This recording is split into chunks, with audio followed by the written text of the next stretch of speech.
Hi, thanks for joining us on the Odgers Berndsen One Question series for Autumn-Winter 2022. My name is Jules McKean and I run the global media practice for Odgers Berndsen Executive Search. I could not be more delighted today to be joined by one of my favourite people in telly, Deborah Williams OBE. Deborah, thanks for joining us. Oh, you're welcome. Thanks for the invitation. So Deborah is the Chief Executive Officer of the Creative Diversity Network, which exists to enable the UK broadcasting industry to increase diversity and, importantly, inspire inclusion so that it can drive a more equality within the industry.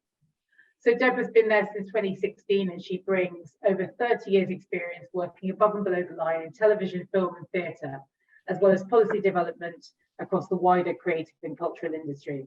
She's designed the BFI diversity standards, Art Council England's equality analysis process, and as well as sitting on panels and steering groups for many organisations, Deborah's known in her own right as an artist provocateur. She's quite, I might say, the polymath, so it's quite hard to whittle down this incredible biography, having won awards and nominations nationally and internationally.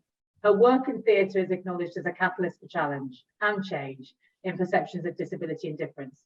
In 2019, she was awarded the Lifetime Achievement Award from Inclusive Companies for her body of work in the area of diversity and culture. She did the Disabled Power Lister, and she received her OBE this year. Quite right. So, Deborah, thank you for joining us on the One Question series. We have an incredibly short period of time to cover a massive few topics, but when we are facing some, let's say, unsteady and sometimes unpredictable headwinds, economically and culturally in the oncoming 12 months, how do you think our industry is reacting, responding to that? I think that in two ways. One is there is a sort of dominant culture response, which is to fight for the norm, post-pandemic and, looking at recovery for our industry, television in particular. It's been sort of, we have to get back to normal, we have to get back to normal. And that's been a real driver and a real fight, which is great.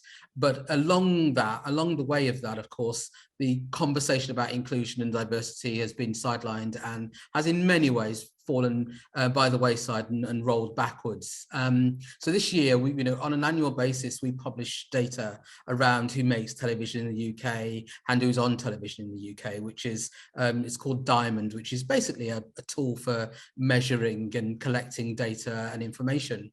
And what we do is analyze that. And this year was our 5th year of sharing data. And in the summer we shared, and what the report said to us was, we have flatlined in terms of progress around race and ethnicity, around gender, male, female, and around disability.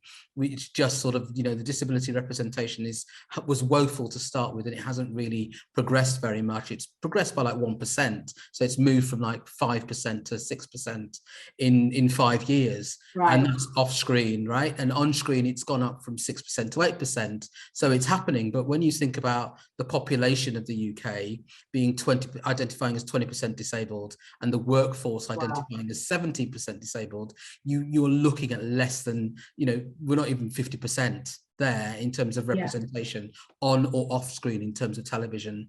So that, our report this year was very clear that, work needs doing and it needs to be escalated. So I think what's happened is the fight for growth has meant that we've rolled backwards in relation to diversity instead of forwards.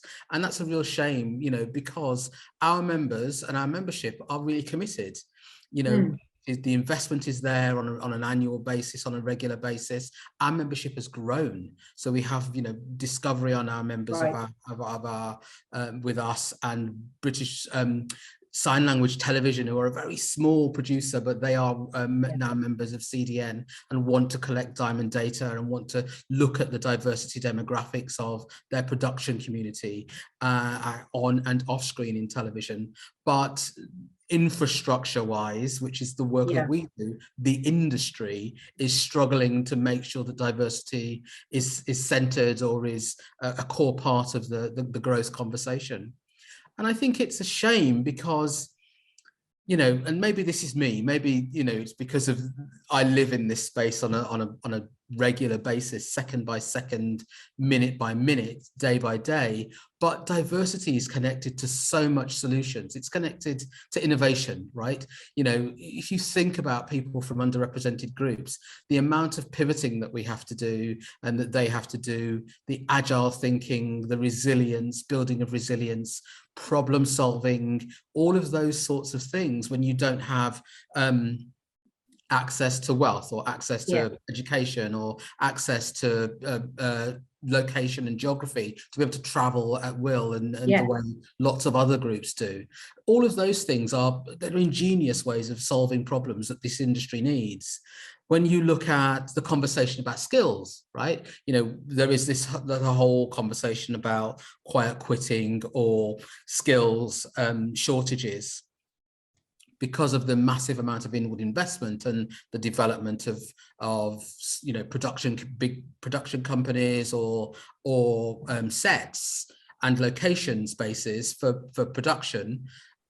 How many people have transferable skills from underrepresented groups who weren't able to go and study because they couldn't afford to do a degree, or maybe are older and want to come into the industry, or left the industry because they needed to earn money doing something else, and now they're in a position where, you know, their children are grown up, or they've, you know, they feel more comfortable in terms of you know, their wealth, that they can go back and do what they love, you know, that thing of turning 50 and suddenly it's like, oh, I wish I'd done, and those sorts of people, and access for those sorts of people to come into the industry, and to come in not at entry-level roles, but to come in with an acknowledgement of the skills and experience that they have and expertise that they could bring, is like, that's diversity, right?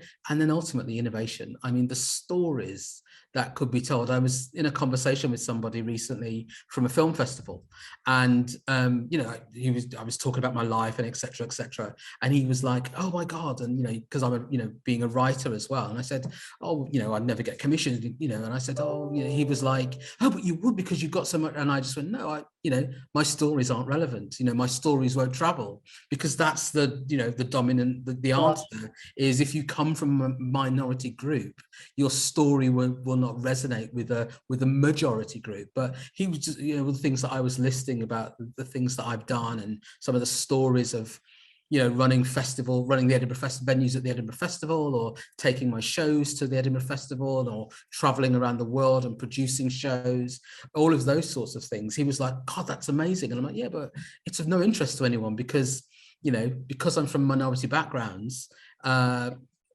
nobody would be able to understand it, and that's the repeated message that, so the relativity of the audience to the, you know, so that feeling that an audience won't understand you unless you look like them has come back, unfortunately, which all of me means I don't think as an industry we're ready for the big hitters. You know, we've got coming down the line, you know, once you think about the regulation for the streamers and for the online spaces, once they become broadcasters, right, we're in trouble. We're in real trouble as an industry, because not only have they got kudos, you know, a bigger kudos, you know, than most of our traditional linear broadcasters, but they've also got money because they're not built on television, right? They're built on technology. So they all come from technology, and technology is constantly evolving, and they have the ability to pivot and to be agile in those spaces and to develop new things, you know, whether that's Amazon or Apple or Facebook or any of them, but they have, or Meta, whatever they're called, you know, the whole metaverse conversation, for example, that has potential for diversity to be embedded in it, right?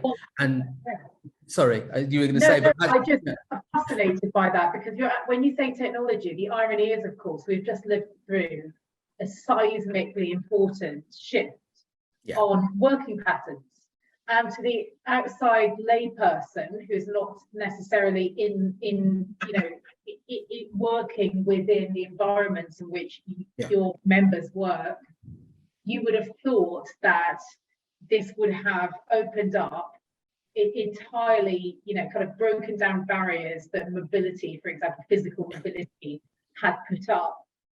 But it sounds like, Deborah, you're saying, unfortunately, that people have actually reverted to type, and maybe I'm extrapolating here, but perhaps in the speed of moving back to, as you said earlier, growth, do you feel that people instead have kind of gone back to the people they know in their little black book that they can make available quickly, and that they just need to get something happening, so they're not taking the time to step back and think, how can we do this differently? Yes, no, you're not extrapolating. That's absolutely it. And I think it's unfortunate because I think it's also tied to the political situation that we find ourselves in the sense that, in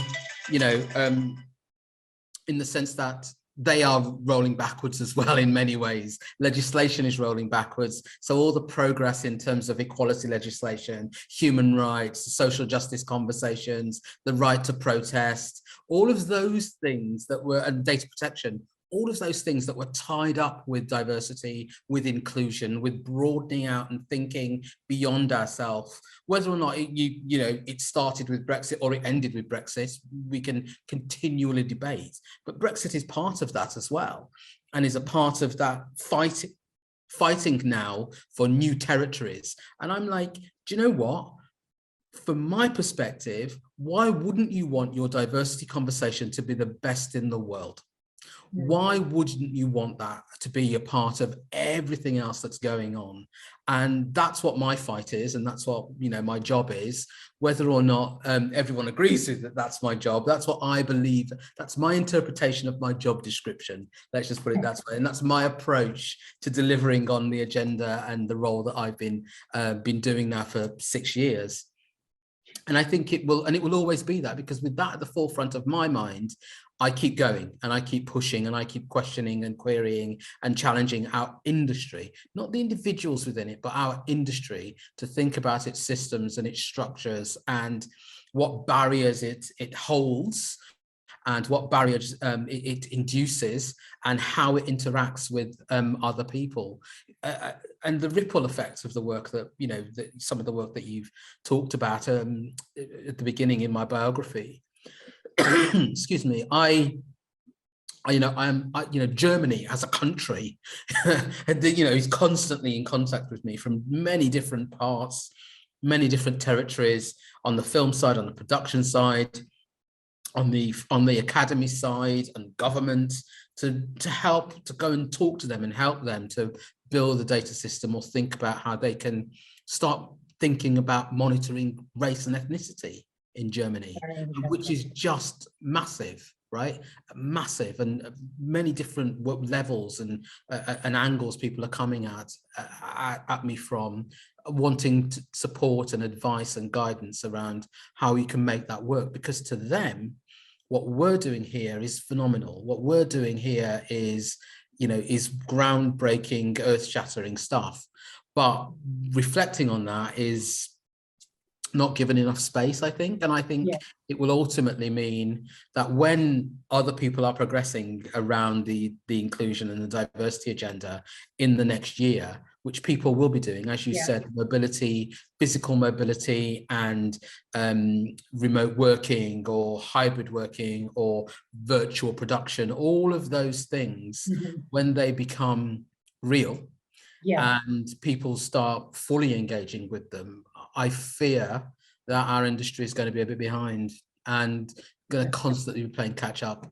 The BFI have just done their skills review. Screen Skills are doing a skills review. One of the big things for us is skills and looking at in the the data in the craft spaces. It's very white, it's very male, it's very non-disabled.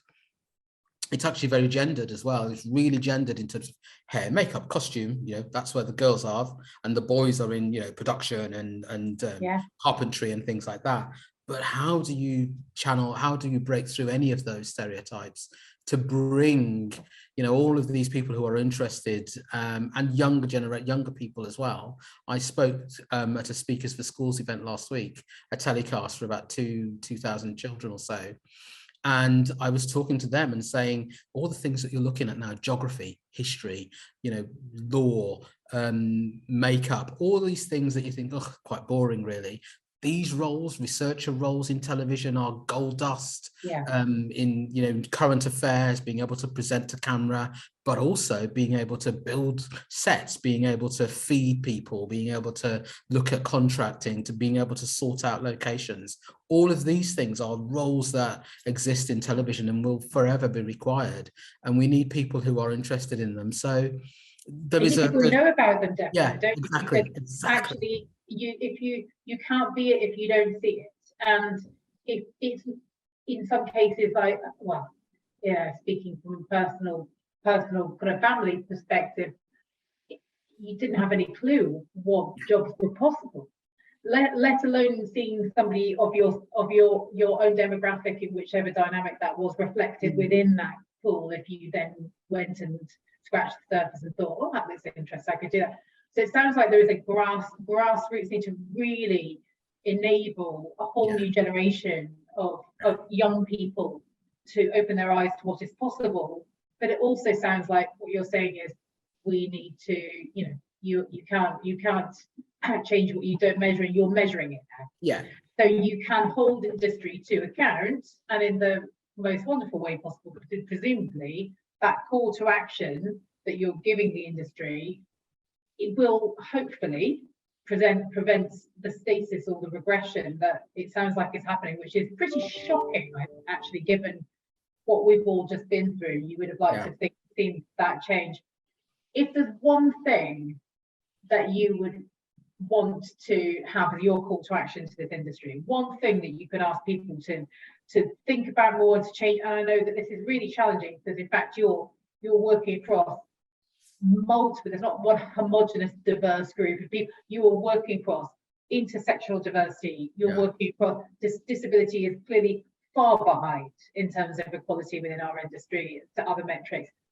But what's the one thing that you want people who are in a position of power to stop, think, do as they go into this next year of disruption? Do get out of the way, think about who you don't know, and stop repeating mistakes from the past. Acknowledge that things didn't work, and when things didn't work, in virtually every other business and industry, failure is seen as a mark of success, right? In our industry, failure is like, go away, don't ever come back and darken my door. Flip it around the other way. So stop doing things that repeatedly doing things that don't work.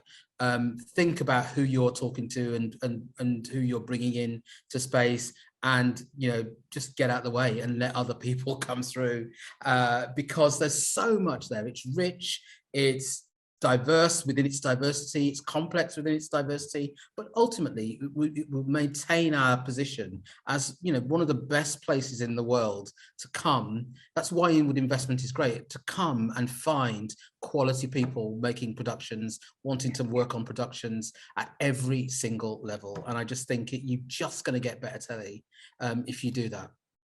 And who doesn't want better telly, Deborah? None of us are going to be able to afford to go out for dinner, so we'll be watching telly. And I mean, better telly, telly, not subscriptions, telly. No, telly. That little box in the back of the room that people think is going away, but it really isn't. No.